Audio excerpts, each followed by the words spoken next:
So, welcome to the second part of our latest webinar designed to help businesses with real practical issues based on what we're seeing today. Now, our usual caveat applies, things are changing quickly, and so what's said today may be true as at the 6th of April, but things will change and businesses will need to take advice for themselves before making changes, since specific facts may vary. So in addition to the virtual sofa with the team from BDO, that's myself, Mark Sykes, Kerry Bailey from our business recovery team, and also Liam O'Doherty from our tax team, we're going to be joined by some brilliant guests who are going to help us as we go along. Now, the second part of what we're looking at today is about actually the coronavirus business interruption loan scheme, which has been getting a little bit of adverse press, but there were changes made on Friday, so we're going to get an update on that. But we're also going to be thinking about other sources of funding that businesses should be looking at, and we've got some real life experience that we're going to be sharing with you to help you with that. So without further ado, Sue, the coronavirus business interruption loan scheme, could you just take us through what's actually changed and what the experience has been to date? Okay, morning everyone. Yes, so obviously we'll call it CBILS, went live 2 weeks ago, and we've already had a number of changes to the scheme while we try to sort of work with the business community to try and better understand the issues that they're facing and trying to adapt this particular loan scheme so that it's more helpful and more easily accessible. So as of today, the new changes that were announced on Friday come into play. So just to give you an update on the changes, because we've already covered what the scheme is about. Obviously there was areas of concern around personal guarantees. So this has now been changed, so personal guarantees cannot be taken for any of the facilities below 250,000. Insufficient security no longer a condition to access the scheme, which I think is good news for many. We've also looked at the personal guarantees that are required for facilities over 250,000, and these have now been capped at 20% of the outstanding balance. It is required. And I think one of the good things, obviously, there was when the scheme went live, we worked with 40 lenders to try and get this scheme up and running overnight. Everyone had to learn about the new loan scheme to take on board what we were trying to achieve together. Fortunately, if any businesses that did achieve one of the loans, the lenders retrospectively can apply the changes that were announced on Friday, which come into play today. So I think that's really helpful, because if we're honest, the noise has been generally a negative one, which is a shame, because actually I think it was a brave step to quickly introduce something to help businesses at short notice. So it was a good effort, but I think the criticisms that have been levelled, personal guarantees you've mentioned there, so under £250,000 they should not be seeking guarantees. That's correct. 250 up to the 5 million maximum, they are restricting the guarantees, and if you haven't got adequate security, that shouldn't be a barrier for the lend, from what I heard. No. Okay. So the first criticism is that. The second one is around just getting it. So businesses saying, I tried to get hold of my contact and they didn't know enough about it, or they said they'd come back to me and they haven't come back to me. So I think because it was introduced at short notice, I think it was the ability of the front line to handle it. Experience of that? I think it was down to the volumes that came through. Okay. I don't think we appreciated, and I think a lot of businesses probably did panic and think this is what I need to get, rather than looking at what else was potentially available, what else they could do. Yeah. The lenders themselves last week, the numbers will be far more today, but last week had dealt with 130,000 inquiries. Wow. And yes, last Thursday that we announced we'd done 1,000 facilities at 90 million, and I know that figure has grown massively over the weekend, and that'll be announced this week. As I said, everyone's learning. I think that's one of the things that it is difficult for everyone, even for the teams delivering the fund, for the businesses to get access. I think the volumes has really sort of surprised us, really. And I think the third criticism, to make sure, as you talked on, people are working remotely to make sure all the teams can actually access the information is something that we've worked very hard to try and achieve, really. Yeah, thanks. So the third criticism is the rate. So Yes. talking to a few businesses, that's one thing that isn't specified. It's bank commercial rate.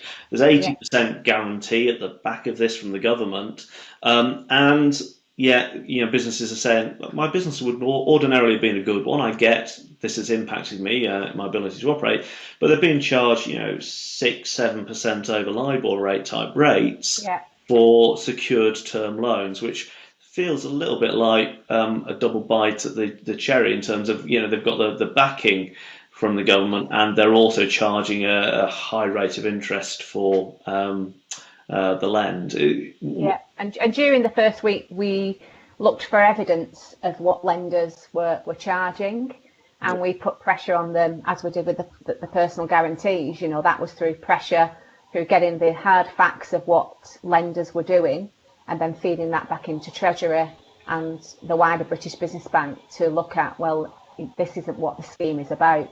Yeah. So I think that's why you're starting to see changes. And I would ask anyone, if they do feel they are being charged extortionate rates, then we want that hard evidence. We don't, last week someone said they've been quoted 30%, and when we said, well, provide us with the detail, it never came.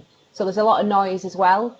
But what we are saying, if you are getting that, then we want to know, because we do want to feed it up the line to ensure that everyone is playing a fair game, really. That's great, and thank you, Sue. And Ollie, so Ollie from Capitalise, which is an online lending platform, which now has just launched its CBIL functionality and has access to 110 lenders, including high street banks.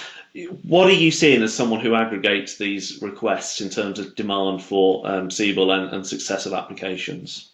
Yeah, sure. Well, I mean, certainly that demand is similar to what you're seeing at the bank front lines. We're seeing 3 times as much inquiry volume coming through our accountant partners, and so that is an exceptional amount of demand. So clearly, businesses are out in the market looking.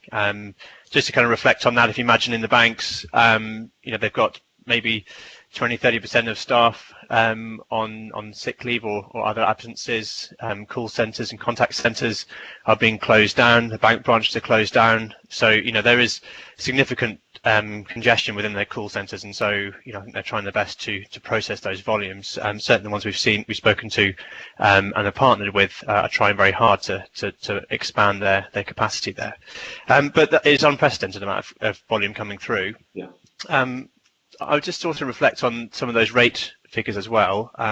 So in 20 to 30% for an overdraft is not uncommon. Overdrafts are used occasionally and not designed to be used continuously. So CBILS does cover overdraft products too. So sometimes those rates that are being quoted in the press are maybe for overdrafts, and so these rates are not extraordinary. That said, there's also a rate for every business, and one thing that's important to realise about CBILS is that the government does not pay out the security in the event of a liquidation starting. It pays out once the bank or lender has been through the process to try and recover any defaulted capital through other means. So whether it's through securing assets in the business, previously through personal guarantees, and so the rates that are being charged reflect the cost and likelihood that process will need to be taken through. And I think that's it. One thing you see in these crisis situations is people like to grab a story, they like to perpetuate the story, and then it actually, unfortunately, discourages people from actually doing what they should have done, which is actually do it themselves and make the application if they're needing that support. Yeah. I'm going to announce, so Gavin, you joined us, you briefly spoke earlier. You run Mashbo, an app development business, and also you kind of work with a whole group of other similar businesses in your sector. So just practically, what are people saying about the support for businesses like yours? Generally, at the moment, everybody is struggling to kind of access the right levels of support and kind of the general understanding of what's there. I think most conversations I had with a lot of people is obviously kind of what was mentioned by the banks. We've all contacted our banks, but we're not getting the calls back. So it's kind of like how we kind of get that understanding. It's like how we get that understanding for a lot of us, which are SME businesses, which are direct to run. kind of where the support level lies for the individuals at the top of the tree who are taking the risks, because that's not been announced yet by government or anybody yet. But also, as like kind of on your slide, you've got investor readiness. We're still speaking to investors about kind of other products that we've got that we're working on, but also looking in clever ways of using the furlough system as well, so that we can relay our teams, because we personally have seen a massive reduction in revenue coming in. We've had 4 clients just disappear from us and told us they're stopping trading. So that cuts a lot from our overhead. So again, it's just about being clever. But the general gist is like, people want to continue, but it's understanding the rules and how we continue, because we're an industry that relies on our staff to come up with innovation. Yeah. And we're all afraid to furlough because we need our staff to come up with those new ideas. Yeah. For when the kind of other businesses come to us saying, I've got this problem. How do I think about it? How do I solve it? How can I do my innovate application with our knowledge? So it is mass confusion, but there is some out there that have received, like, kind of got in contact with the bank and got the loans in place for continuity. But a lot of that seems to be in the gaming industry, which is obviously booming at the moment because a lot of people have a lot of time on their hands. Okay, so experience there are examples of good. There are challenges out there. I mean, you mentioned the furlough, and we've done that one several times. But again, I think the experience is most businesses I've spoken to have either done it already or have plans in place to do it where they need to. But you mentioned there the dynamic of it as well. Ultimately, you've got to protect those people that are core and key to your business. And the only reason businesses like you recruit your team is because you need them to deliver the services. So I'm going to open this one up to everyone, okay, which could cause a free-for-all. So please just be a little bit respectful as people speak. But thinking of businesses like Gavin's, what kind of things can be done to help businesses? We've talked about the CBIL, other things that they should be thinking about to really help those businesses. Yeah, so I think obviously R&D has been billed as being something that's highly accessible. So one thing we're seeing from the lending perspective is that anything that is secured against something which is relatively liquid, like the government's claim refund against R&D, lending is still happening, even though it might be considered as unsecured. On the R&D side, the bits we're seeing where it's working well is where businesses have had a previously successful claim. Obviously, first-time claims are challenging to lend against because the risk is higher. Larger claims will attract probably lower rates. So, yeah, if you had an R&D claim successfully before and you've got a tax year end that's just happened, getting the claim through is definitely recommended, or even moving the end of your company year to get the claim in sooner rather than later. Yeah, so just to be clear on that, if you historically have done R&D tax credit claims, then effectively that is an asset against which you could borrow if you want to. So for businesses that are needing the cash now, it's an option, and that is certainly an avenue worth exploring. And then I assume the other conventional lending sources as well, whether that's lending against EPOS systems, is that still happening? Well, yeah, the challenge with EPOS systems, unless you're an e-commerce provider, is that a lot of them attach to physical stores. So the areas that we've seen challenging are obviously hospitality, retail, leisure, where merchant cash advance or EPOS lending is popular. Obviously, if you have an online business, there's an opportunity to lend against that transactional volume. Again, challenges that whole, you need to be looking at your business models because different bits of your business might be more or less lendable. Yeah, and I think just the one thing I would say is just to kind of give 2 points around the general lender market, so outside of CBILS. The CBILS program is designed to be a sort of 4 to 6 to 8 week money in the bank type program, and that's how banks are mainly designed. Obviously, the alternative market is still there, and is generally much faster. It is very much linked to personal guarantees, but there are products out there that are still working. Invoice finance is very popular at this time. If you have larger companies who you work with, and their credit ratings are likely to be somewhat better than SMEs. So you can essentially, when you factor an invoice, the credit risk is against the larger company paying, and therefore at this point that's proving quite a good product. I think in a nutshell there, Ollie, the traditional lending methods are still there. Do not forget, as well as CBIL, there are the normal lending methods. So make sure that you are exploring those as well. And with one caveat, which is that lenders are asking for bank statements up to the current day, and where they start to see a significant drop-off, underwriting decisions are coming back challenged against that backdrop. okay. Obviously, yeah. Ollie, you mentioned R&D, and we in practice have seen sort of a large amount of clients looking to accelerate their R&D claims. And I suppose the other very large asset that a number of organisations might sort of have at the moment are tax losses arising out of this predicament. And obviously there's the ability to carry those losses back into prior years and sort of turn those into cash tax.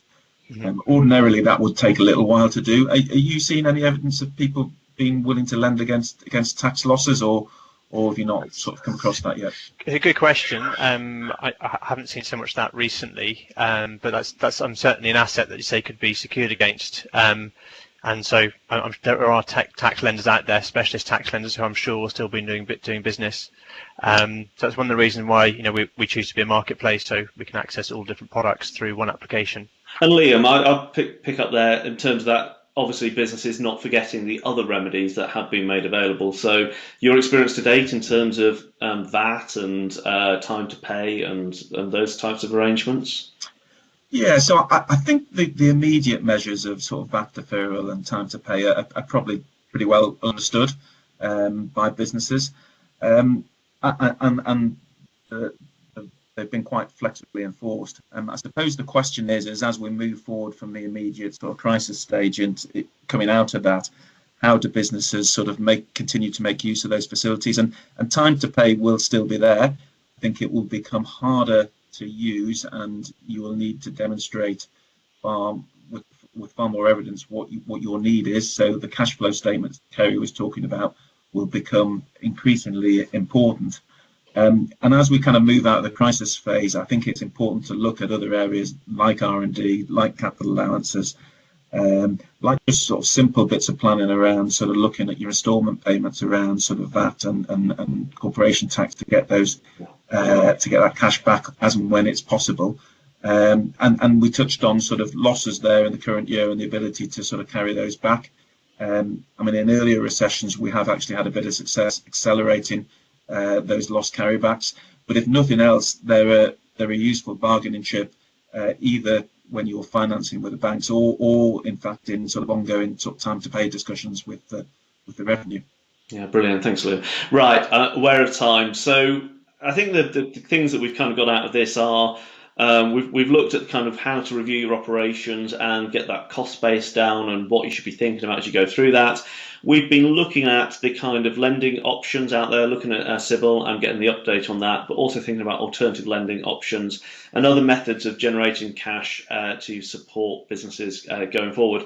So it is interesting that the tone is changing from the quick response kind of actions into thinking about building those businesses that are going to come through this and succeed. Up on the page there, I've got a link to the British Business Bank. I flagged that one because I was looking at it last night, and there's a lovely little banner at the top, click it, around coronavirus, and it literally brought up other options as well. I thought that was an absolutely great website to look through. And just some other links there that I've put up on the screen. We've got our own business support hub there, which if you go into there, we have the links, we have all sorts of other articles and content, but some other guides there which are definitely worth looking at, including the links, for example, to HMRC and through to the details on the business interruption loan scheme. Just basically, if people listening to this have got questions, you can get in touch with any of us. We'll very happily answer your questions and take you through what was said and help you understand it. A massive thank you to everyone who joined us today. So thank you for all your comments and contributions. And we hope these are helpful and useful. So a big thank you. Any questions, please give us a shout. Thank you all.